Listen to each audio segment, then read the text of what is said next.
اللهم صل على سيدنا ومولانا محمد وبارك وسلم صلاة وسلام عليك يا رسول الله صلى الله تعالى عليه وسلم. اعوذ بالله من الشيطان الرجيم. بسم الله الرحمن الرحيم. وواعدنا موسى 30 ليلة وأتممناها ب10 فتم ميقات ربه 40 ليلة.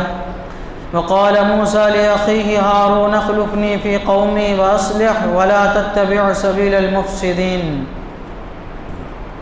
اور ہم نے موسیٰ سے 30 رات کا وعدہ فرمایا اور ان میں 10 اور بڑھا کر پوری کی تو اس کے رب کا وعدہ پوری 40 رات کا ہوا. اور موسیٰ نے اپنے بھائی ہارون سے کہا میری قوم پر میرے نائب رہنا اور اصلاح کرنا اور فسادیوں کی راہ کو دخل نہ دینا. حضرت موسیٰ علیہ السلام نے جب اپنی قوم کو فرعونیوں سے نجات دلائی تو ان کی قوم جاہل تھی. ساری چیزیں دیکھنے کے باوجود بھی آپ کی قوم نے کہا کہ ہمارے لیے کوئی معبود بنا کے دیجیے. حضرت موسیٰ علیہ السلام نے ان کے سرزنش فرمائی اور حضرت موسیٰ علیہ السلام نے ان سے وعدہ فرمایا تھا کہ اللہ تبارک و تعالیٰ نے مجھ سے وعدہ فرمایا ہے کہ وہ توریت تم کو عطا کرے گا اور تم توریت کے مطابق عمل کرنا. تو اسی کا ذکر اللہ تبارک و تعالیٰ فرما رہا ہے کہ توریت حضرت موسیٰ علیہ السلام کو کیسے عطا کی گئی. اللہ تعالیٰ فرماتا ہے وَوَاعَدْنَا مُوسَىٰ اور ہم نے موسیٰ سے وعدہ کیا. انبیاء کرام علیہ السلام پر وحی جو آتی ہے اس کی 3 قسمیں ہیں. وحی دوامی، وحی منامی اور وحی مقامی، یہ 3 ہیں. جب کوئی وحی فرشتہ لے کر آئے عالم بیداری میں تو اس کو وحی دوامی کہتے ہیں، ہمیشگی والی وحی. اور انبیاء کرام جب سوتے ہیں اور ان کو خواب میں کوئی چیز دکھائی جاتی ہے تو وہ یقین کے درجے میں ہوا کرتی ہے. ایک طریقے کی وہ بھی وحی ہوا کرتی ہے، اس کو کہتے ہیں وحی منامی. منام مانے سونا، خواب. اور ایک ہوتا ہے وحی مقامی، یعنی انبیاء کو کوئی خاص مقام پہ بلا کے جب ان کو وحی دی جاتی ہے تو اس کو وحی مقامی کہتے ہیں. تو یہاں پہ حضرت موسیٰ علیہ السلام کو کوہ طور پہ بلا کے توریت دی گئی تو یہ کیا ہوئی؟ وحی مقامی، ان کو خاص جگہ پہ بلا کے دیا گیا. اللہ تعالیٰ فرماتا ہے ہم نے موسیٰ سے وعدہ کیا. وعدہ کسے کہتے ہیں؟ 2 لوگوں کا ایک چیز کے متعلق آپس میں لین دین کا وعدہ کرنا، آپس میں لین دین کا وعدہ کرنا. تو اللہ تبارک و تعالیٰ نے وعدہ فرمایا کہ میں تم کو توریت دوں گا، یہ اللہ تعالیٰ کی طرف سے وعدہ ہوا. اور حضرت موسیٰ علیہ السلام نے وعدہ فرمایا کہ میں روزہ رکھوں گا، اعتکاف کروں گا اور عبادت کروں گا. کہ دونوں کی طرف سے کیا ہو گیا؟ ایک چیز کا کسی چیز کے بارے میں لین دین ہو گیا. اس کو کہتے ہیں وعدہ. اللہ تعالیٰ فرماتا ہے ہم نے موسیٰ سے 30 رات کا وعدہ فرمایا. 30 رات کا اللہ تعالیٰ نے وعدہ فرمایا. اب ہم تو عام طور پہ تو دن کا لفظ استعمال کرتے ہیں. 30 دن لگے کوئی کام کرنے میں، 30 دن لگے، اتنے دن لگے، اتنے دن لگے. رات کا ہم ذکر نہیں کرتے. لیکن اللہ تبارک و تعالیٰ نے یہاں پہ دن کے بجائے رات کا لفظ استعمال کیا کہ ہم نے 30 دن کا نہیں بلکہ 30 رات کا وعدہ فرمایا. وہ اس لیے کہ عربی میں رات پہلے ہوتی ہے، دن بعد میں ہوتا ہے. اس لیے عربی مہینہ رات سے شروع ہوتا ہے. جب ہم چاند دیکھتے ہیں تو جب چاند دیکھتے ہیں جیسے ہی چاند دکھتا ہے تاریخ بدل جاتی ہے، جیسے ہی مغرب ہوتی ہے تاریخ بدل جاتی ہے. تو اللہ تعالیٰ کے یہاں پہ اور ہمارے یہاں اسلام میں دن رات سے بدل جاتا ہے. صبح سے نہیں بدلتا، رات سے ہی کیا ہوتا ہے؟ دن بدلتا ہے. اس لیے اللہ تبارک و تعالیٰ نے یہاں پہ دن نہیں فرمایا بلکہ رات فرمایا کہ ہم نے موسیٰ سے 30 رات کا وعدہ فرمایا، یعنی 30 دن کا ہمارے اعتبار سے وعدہ فرمایا۔ وَأَتْمَمْنَاهَا بِعَشْرٍ، اور ان میں 10 اور بڑھا کر پوری کی۔ فَتَمَّ مِيقَاتُ رَبِّهِ 40 لَيْلَةً، یعنی اور اس میں 10 اور بڑھا کر پوری کی تو اس کے رب کا وعدہ پوری 40 رات کا ہوا۔ یعنی پہلے جو وعدہ ہوا تھا 30 رات کا ہوا تھا، 30 دن کا ہوا تھا۔